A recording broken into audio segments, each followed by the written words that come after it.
Hi friends, নতুন করে বলার মতন কিছু নেই। তোমরা হয়তোবা ইতিমধ্যেই জেনে গিয়েছো ম্যাটারটা কি।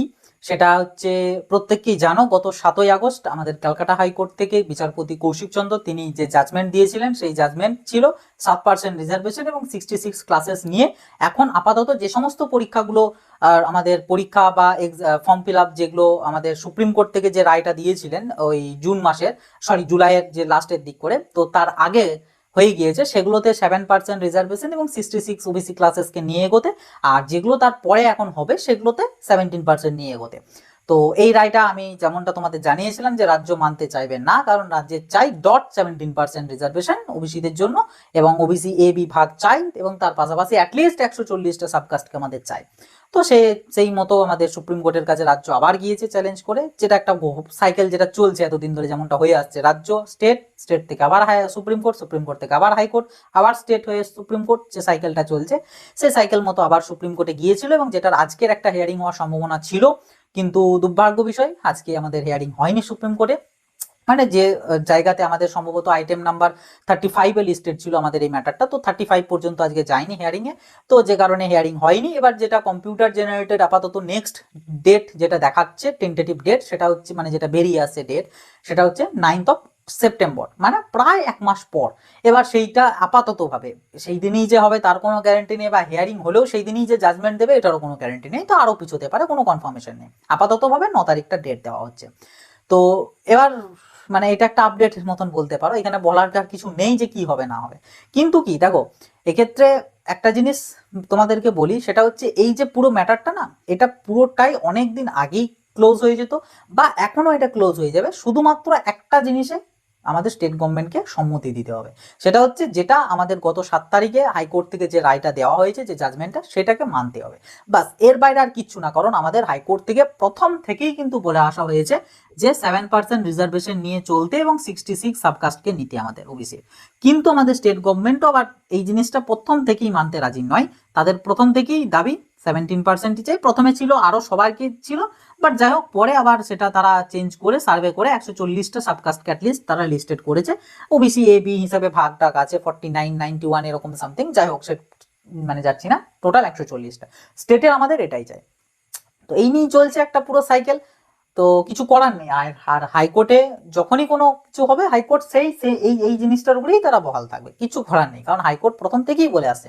কিন্তু এবারে যেটা মানে অন্যান্যবার হাইকোর্ট থেকে যেমনটা বলা হতো যে সমস্ত কিছুর ক্ষেত্রে, কিন্তু এবারের যে রায়টাতে যেটা দিয়েছেন আর কি আমাদের হাইকোর্ট থেকে, সেখানে যেমন তাহলেও মানে রায়টা বিরাট কিছু ইম্প্যাক্টফুল না, বা আমাদের বিরাট যে প্রবলেম ক্রিয়েট করবে আমাদের স্টেট গভর্নমেন্টের মানে 2026 এর ইলেকশনে, যেটার জন্য আর কি তাদের মেন 17% রিজার্ভেশন চাই চাই হচ্ছে যেটা, তো সেটা তো বিরাট ইম্প্যাক্ট পড়বে তা নয়। কারণ আমি তোমাদেরকে আগের ভিডিওতেও বলেছিলাম যে আমাদের হাইকোর্ট থেকে যেটা বলেছে যে যে পরীক্ষার ফর্ম ফিল আপ গুলো জুলাই, মানে যেদিন আমাদের সুপ্রিম কোর্ট থেকে ওই রায়টা দেওয়া হয় যে এই জিনিসটাকে মেনে এগোতে আপাতত ভাবে, তো সেই রায়টা দেওয়ার আগের যেগুলোর ফর্ম ফিল আপ হয়ে গিয়েছে, এক্সামিনেশন হয়ে গিয়েছে, সেই সমস্ত বিষয়গুলো, মানে আমি যদি শুধু ডাব্লিউবিজেই বোর্ডের কথা বলি, সেক্ষেত্রে ডাব্লিউবিজেই 2025 এবং জেইএমএস এর 2024-এর যে কাউন্সেলিং, সেটা এই এই দুটো জিনিস শুধুমাত্র 7% রিজার্ভেশন এবং 66 ওবিসি ক্লাসেস নিয়ে এগোতে।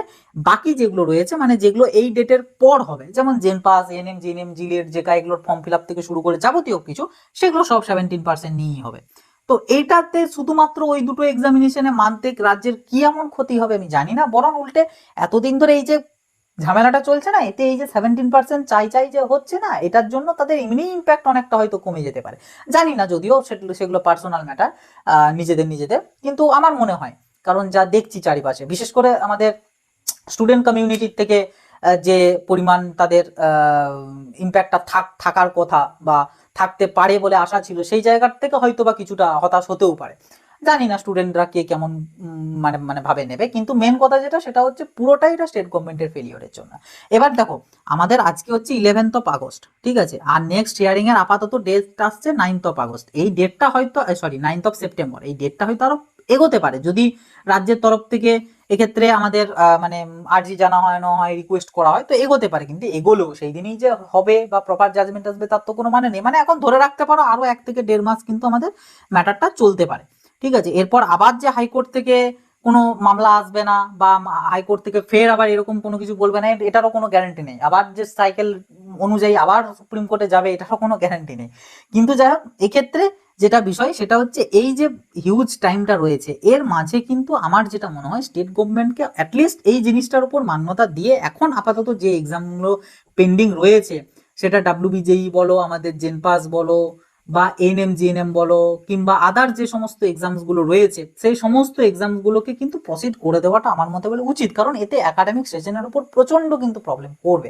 এখন যদি হয় তাহলেও এটা ঠিক আছে, ডাব্লিউবিজেই রেজাল্ট যদি আগস্টে বের করে দেয়, মোটামুটি অক্টোবর মাস নাগাদ করে আমাদের একাডেমিক সিজন শুরু হয়ে যাবে। জেনপাস, এনএম, জিএনএম এগুলো মোটামুটি এখন যদি ফর্ম ফিল আপ শুরু করে দেয় আগস্টে, সেপ্টেম্বরের হয়তো শেষ দিক বা অক্টোবরের শুরুর দিকে পরীক্ষা নিয়ে আমাদের নভেম্বরের মধ্যে কাউন্সেলিং কমপ্লিট করিয়ে ক্লাস শুরু হয়ে যাবে। হ্যাঁ, হয়তো সেমিস্টারগুলোতে একটু হয়তো শর্ট টাইম থাকবে, বাট স্টিল তাও ঠিক আছে। কিন্তু যদি আমাদের এরকমটা হয়, সেপ্টেম্বর মাসেই আমাদের যদি ম্যাটারটা মিটে, এবার রেজাল্ট বেরোতে করতে প্রায় পুজো, কাউন্সেলিং হবে পুজোর পর, শুধু ডাব্লিউবিজির কথা বলছি, এগুলো তখনও পর্যন্ত হয়তো কোনো নোটিফিকেশন আসবে না, তারপরে এগুলোর ফর্ম ফিল আপ শুরু হবে পুজোর পর ফর্ম ফিল আপ শুরু হয়ে এক্সামিনেশন হবে, কাউন্সেলিং হয়ে এগুলো চলে যাবে হয়তো দেখা গেলো জানুয়ারি বা ফেব্রুয়ারিতে। ঠিক আছে, তো এরকম হয়তো চলে গেল। আর ডাব্লিউবিজির ক্লাস শুরু হয়তো প্রায় ডিসেম্বর জানুয়ারি, তো তখন মানে ম্যাটারটা অনেক সিরিয়াস হয়ে যাবে এবং ক্যান্ডিডেটদের উপর প্রচন্ড কিন্তু প্রেশার পড়বে। ঠিক আছে, কারণ দেখো, তোমাদের একাডেমিক ইয়ার কিন্তু লস হবে না, যেটা অনেকে ভাবছো বা বলছো যে আমাদের বছর নষ্ট হয়ে যাবে যদি জানুয়ারিতে হয়ে যায়। ব্যাপারটা সেটা হবে না। তোমরা জানুয়ারিতেও যদি হয়, আমি ফর এক্সাম্পল হিসাবে বলছি, জানুয়ারিতেও যদি তোমাদের হয়, সেটাও কিন্তু তোমাদের একাডেমিক ইয়ার হিসাবে থাকবে 2025-26। ঠিক আছে, কখনোই 2026-27 সিজনের সাথে তোমাদেরকে সেটা ধরা হবে না, তোমাদের এই বছরের হিসাবেই ধরা হবে। কিন্তু তবু আমাদের যে সেমিস্টারগুলো, এক একটা সেমিস্টার তো নিতে হবে নেক্সট ইয়ারের, মানে 2026-27 সিজনের ক্যান্ডিডেটরা ভর্তি হওয়ার আগে তো তোমাদের দুটো সেমিস্টার হবে, ফার্স্ট এবং সেকেন্ড সেম, সেই দুটোকে তো কমপ্লিট করতে হবে। এবার সেটার জন্য টাইম পাবে কোথায়? এমনিই আমাদের যে, আমি যদি ডাব্লিউবিজির কথা বলি এবং যেগুলো ম্যাকআউট অ্যাফিলেটেড, সেগুলোর ক্ষেত্রে ওই ফেব্রুয়ারির দিক করে আমাদের ফার্স্ট সেমিস্টার হয় এবং আমাদের মে থেকে জুনের মধ্যে সেকেন্ড সেমিস্টার হয়, এতেই খুব কম সময় থাকে, আবার তখন আরো কম সময় থেকে যাবে। এবার যদি ম্যাটারটা এই পর্যন্ত যায়, বুঝতেই পারছো কি হবে। তো মানে পুরো এডুকেশন সিস্টেমটার উপর, পুরো একাডেমিক সেশনটার উপর প্রচন্ড রকম ইম্প্যাক্টফুল পড়বে। কিন্তু মানে কি বলবো, বলার কিছু নেই এখানে। যাই হোক, পুরো জিনিসটা কিন্তু ডিপেন্ড করছে স্টেট গভর্নমেন্টের উপর। শুধুমাত্র এই জিনিসটাকে আপাতত ভাবে মেনে নেওয়া, যে এখন মেনে নিয়ে এই সমস্তগুলো চলুক। হ্যাঁ, কেস সেটা চলছে, আলাদাভাবে চলছে, চলুক, সেটা নিয়ে কোনো প্রবলেম নেই। কিন্তু এগুলোর উপরে আর সেটার সাথে সম্পর্ক নেই। যদি কোনো আউটকাম আসে, জাজমেন্ট এলো, যে হয়তো দেখা গেল এরপরে সুপ্রিম, আমাদের হাইকোর্ট থেকেও হয়তো 17% উপরেই মান্যতা দিল, আর আর সেটার সাথে আমাদের দরকার নেই, যে মান্যতা দিল মানে আমাদের সেটা এখনই ইমপ্লিমেন্ট করতে হবে। এই জিনিসটা কেন? একটা যা হোক, একটাকে কিছুকে নিয়ে, যেটা আপাতত আমাদের হাইকোর্ট থেকে বলছে, সেটাকে নিয়ে এই জিনিসগুলোকে প্রসিড করা যাক, করে নেওয়া হোক। এরপর ওইদিক এদিক সুপ্রিম কোর্ট, হাইকোর্ট, রাজ্য এই চলছে, চলুক না, অসুবিধা নেই। এটা আমাদের সেপ্টেম্বর কেন, তখন অক্টোবর, নভেম্বর, ডিসেম্বর পর্যন্ত যাক, কোনো প্রবলেম নেই। নেক্সট ইয়ারের পর ডাব্লিউবিজি ফর্ম ফিল আপ এবছরের মতন ফেব্রুয়ারির দিকে শুরু হোক, কোনো প্রবলেম নেই। ততদিন পর্যন্ত টানুক, নো প্রবলেম। কিন্তু অ্যাটলিস্ট এই জিনিসগুলোকে মিটিয়ে নেওয়াটা তো ভালো। আর তাছাড়া তুমি বলো না, ডাব্লিউবিজির ক্ষেত্রে ফর্ম ফিল আপ হয়েছিল ফেব্রুয়ারির দিকে, তখনকার পরিস্থিতি হিসাবে ম্যাক্সিমাম অফ দ্য ক্যান্ডিডেট যারা ওবিসি থেকে বাদ পড়েছিলে, তোমরা তো জেনারেল হিসেবেই ফিল আপ করেছিলে, তোমরা তো ওবিসি করোনি, কিছু জন হয়তো করেছিলে, বাট ম্যাক্সিমাম নাম্বার ক্যান্ডিডেটই তো জেনারেলি করেছিলে, আর যারা ছিল ওবিসি হিসাবে তারা ওবিসিই করেছিলে। তো তোমাদেরকে নতুন ভাবে এরকম ঘাটিয়ে আবার তোমাদের আনতে হবে এরকম, মানে কেন? তোমরা নিজেরাও তো মেনে নিয়েছিলে যে আচ্ছা ঠিক আছে, পরিস্থিতির হিসাবে আমরা এখন জেনারেলি করতে হচ্ছে, কিছু করার নেই। তো আবার জিনিসটাকে নিয়ে ঘাটাঘাটি করা, আবার তোমাদের ক্যাটাগরি চেঞ্জ করাও, তোমরা যারা ওবিসির মধ্যে পড়ছো আবার লিস্টের নাম আসছে, দাও ফিল আপ করো, মানে পুরো ম্যাটারটাকে, পুরো জিনিসটাই হচ্ছে স্টেট গভর্নমেন্ট থেকে একদম পুরো হেজিয়ে দিয়েছে জিনিসটা। যাই হোক, কিছু বলার নেই। পুরো জিনিসটা আমাদের এই এক্সামের রেজাল্ট কবে বেরোবে, জেনপাস, এনএম, জিএনএম কবে কি শুরু হবে না হবে, পুরো জিনিসটা আমি কিন্তু বলে দিচ্ছি, হাইকোর্ট, সুপ্রিম কোর্ট কারোর সাথে এখানে সম্পর্ক নেই। পুরো জিনিসটা হচ্ছে আমাদের স্টেট গভর্নমেন্টের উপর।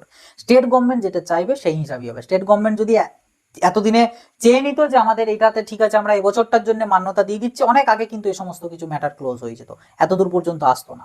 তো পুরো জিনিসটা, পুরো পুরো এই যে ফেলিয়ারটা, পুরো ফেলিয়ারটা কিন্তু হচ্ছে স্টেট গভর্নমেন্টের জন্যই। এবং এখনো বলছি, স্টেট গভর্নমেন্ট যদি এতটা দিন আর নষ্ট না করে জিনিসটাকে যদি মেনে নেয়, মেনে নিয়ে পরে প্রসিড করতে দেয়, ডাব্লিউবিজি রেজাল্ট আগস্টের মধ্যেই চলে আসবে, সেপ্টেম্বরের মধ্যে কাউন্সেলিং হয়ে যাবে এবং অক্টোবর, নভেম্বরের মধ্যে শুরু হয়ে যাবে, এগুলোর ক্ষেত্রেও মোটামুটি প্যারালাল ভাবে থাকবে।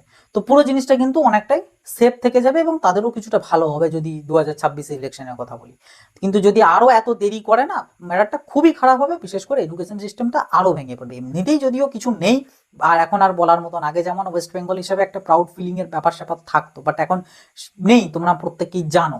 না আমাদের হেলথ ডিপার্টমেন্ট বলো, হেলথ সেক্টর বলো, না আমাদের এই এডুকেশন সিস্টেম বলো, এই এডুকেশন সেক্টরে বলো, বা আদার্স অন্যান্য জায়গাতে বলো, কিচ্ছু নেই। কিন্তু অন্যান্য দিকে প্রচন্ড রকম বিলাসবহুল, প্রচন্ড রকম জিনিস, পুজোর জন্য এত এত টাকা, অমুক প্রকল্প তমুক প্রকল্পের জন্য এত এত ব্যাপার স্যাপার রয়েছে। কিন্তু অন্যদিকে আমাদের SBMCM স্কলারশিপ, যেটা অ্যাকচুয়াল ক্যান্ডিডেটদের কাজে লাগবে, অ্যাকচুয়াল যেটা তাদের মানে ইউথের জন্য কাজে লাগবে, যেটা অ্যাকচুয়াল ফাইন্যান্সিয়াল সাপোর্ট হিসেবে যেটা মানা হয়, সেইখানে টাকা নেই এখনো পর্যন্ত। যারা ডিসেম্বর মাসে ফর্ম ফিল আপ করেছিল গত বছর, ডিসেম্বর আবার আসতে চললো, এখনো পর্যন্ত তারা টাকা পেল না।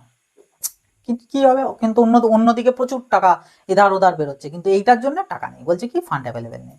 তো এই তো চলছে, কিছু করার নেই। যাই হোক, ম্যাটারটা হচ্ছে এই, আপাততভাবে 9 তারিখ পর্যন্ত ডেট এসেছে। দেখা যাক, যদি রিকোয়েস্টের হিসাবে আমাদের স্টেট থেকে করা হয় এবং সেই হিসাবে যদি আগেই আর কি ডেটটা, যা অবশ্যই তোমাদেরকে জানাবো। আর তার পাশাপাশি চোখ থাকবে স্টেট গভর্নমেন্টের উপর। যদিও আমার মনে হয় না স্টেট গভর্নমেন্ট চাইবে বলে, কারণ স্টেট গভর্নমেন্টের এই সকলে কিছু এসে যায় না, ওদের চাই আমাদের 17%, মানে 17%, ওরা ওই হিসাবেই চলবে। দেখা যাক, যাই হোক, কিছু করার নেই। কি হয় না হয় পরবর্তীতে আপডেট যখন যা আসবে তোমাদের সাথে শেয়ার করব। সেটার জন্য আমাদের চ্যানেলটার সাথে অবশ্যই যুক্ত হয়ে থাকবে। ভিডিওগুলো যদি ভালো লাগে অবশ্যই একটা লাইক করবে, সবার সাথে শেয়ার করে দেবে। আর আমাদের হোয়াটসঅ্যাপ চ্যানেল বা হোয়াটসঅ্যাপ গ্রুপগুলোতে যদি জয়েন না হয়ে থেকে থাকো, অবশ্যই কিন্তু জয়েন হয়ে যাবে, লিঙ্ক ভিডিও ডিসক্রিপশন বক্সে দিয়ে রেখেছি। আর কোনো ডাউট কোয়ারিজ থেকে থাকলে বা তোমাদের মূল্যবান কোনো মতামত থাকলে ডেফিনেটলি সেটা কমেন্ট বক্সে লিখে জানাবে। তো চলো আসি, এবার দেখা হবে নতুন একটা ভিডিওতে। সকলে ভালো থাকবে, সুস্থ থাকবে। বাই।